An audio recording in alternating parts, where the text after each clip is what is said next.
এটা মুঠো থেকে ছাড়বে না, হাত থেকে ছাড়বে না, এবং আমাদেরকে স্মরণ করিয়ে দেবে যদি আমরা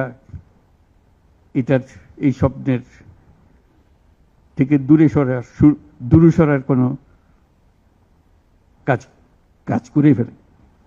আমাদের কারো কোনো ইচ্ছা নাই এই স্বপ্ন বাইরে যাওয়ার, এই স্বপ্ন বাস্তবায়ন করাই আমাদের সার্বক্ষণিক কাজ। তবে ভুলক্রমে যদি আমরা সীমা অতিক্রম করি কোথাও, আমাদেরকে সঙ্গে সঙ্গে জানিয়ে রাখবে।